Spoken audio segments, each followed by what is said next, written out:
muwe mbali na mambo ya buvivu. Paul dit ayez du zèle et non de la paresse. Paulo anasema muwe na bidii, hapana buvivu. Regardez John Smith. Muone John Smith.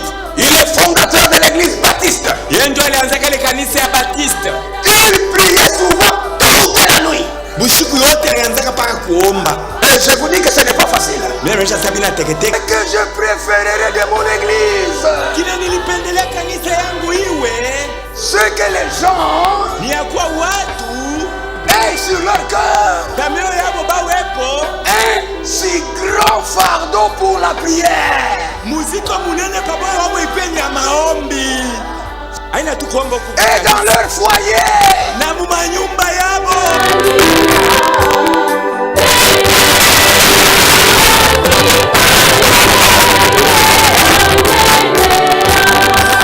Ya usomi wa neno ya Mungu.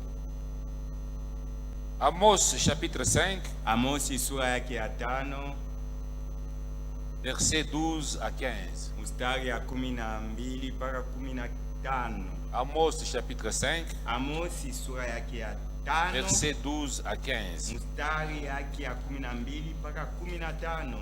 Car je le sais, Maana najua vos crimes sont nombreux, makosa yetu ya mingi, vos péchés se sont multipliés, zambi yenu inazidika zaidi. vous opprimez le juste, Mungu nateswa mwenye haki, vous recevez des présents, Mungu napokea kata milomo, et vous violez à la porte le droit des pauvres. na Mungu navunja ile use wa maskini kumulango.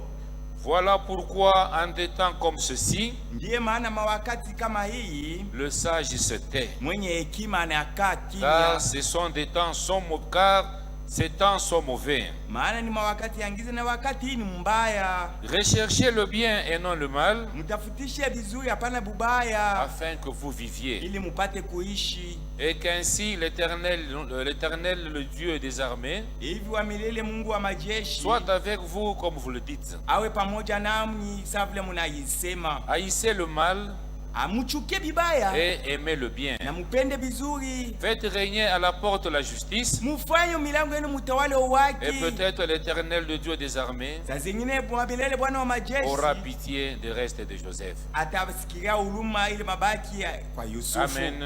Amina. Prions tous ensemble. Tuombe pamoja.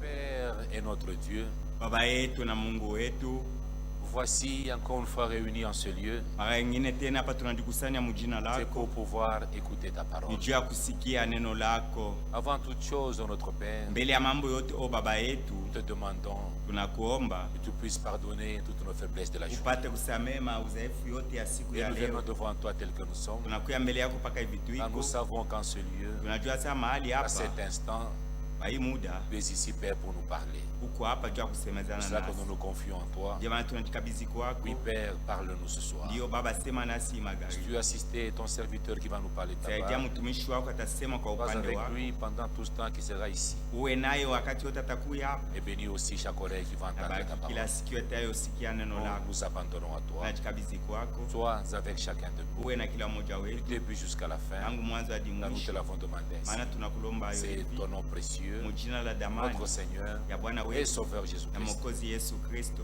Amen. Amina. Alors, nous allons chanter pour la gloire de notre Dieu. Tutaimba juu ya utukufu ya Mungu wetu.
salue ce soir dans le précieux nom de notre Seigneur Jésus-Christ.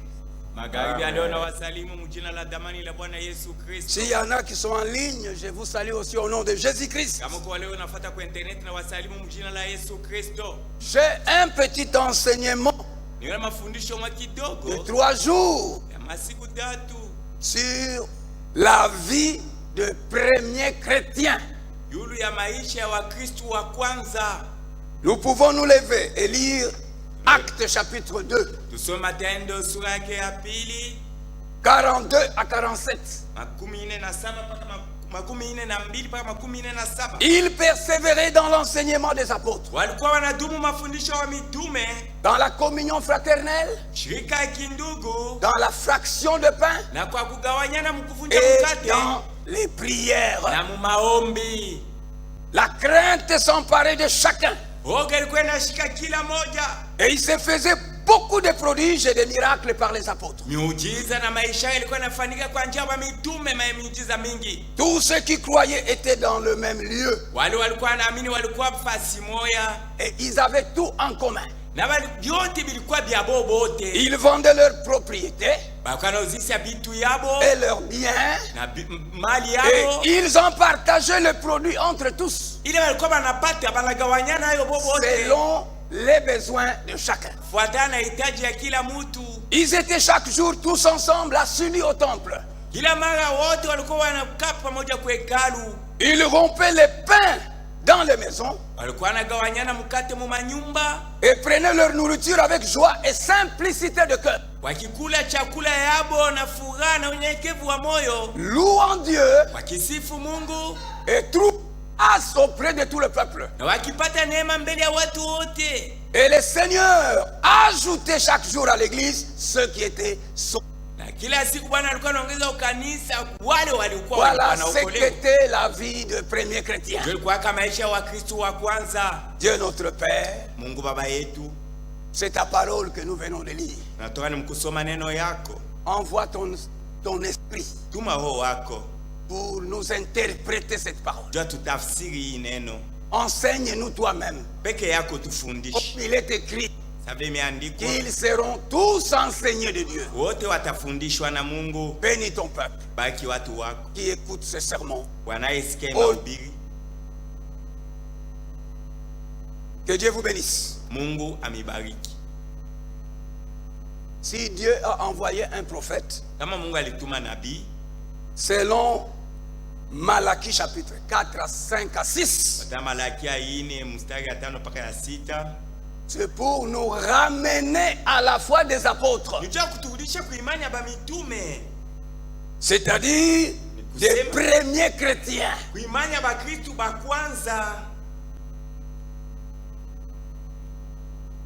Chacun à s'examiner. Examinez votre vie par rapport à la vie de premiers chrétiens.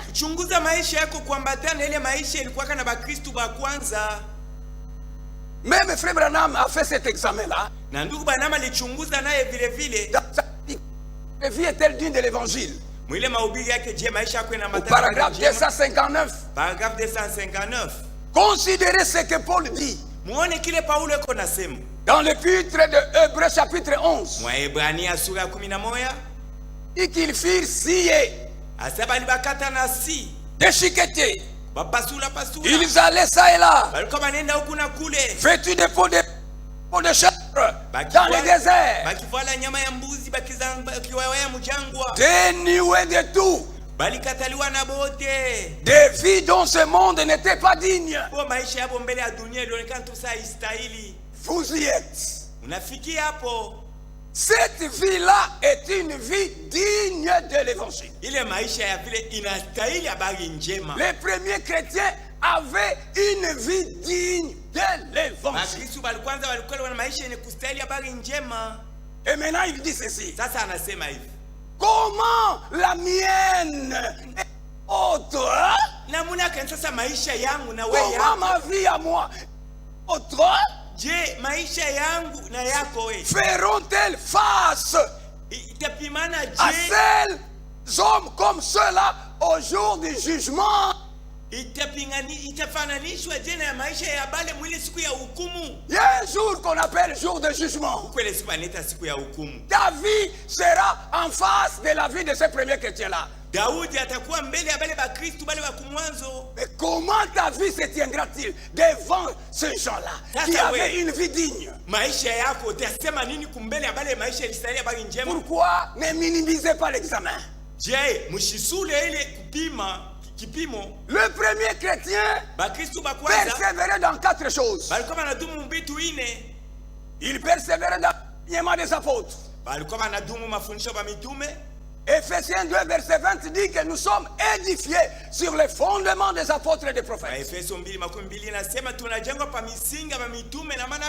Il persévérait dans la communion fraternelle. Il persévérait dans la fraction de pain, c'est-à-dire la Sainte Seine. Et il persévérait dans les prières. L'égoïsme avait disparu dans la vie des premiers chrétiens. Parce que dans Actes 4 verset 32,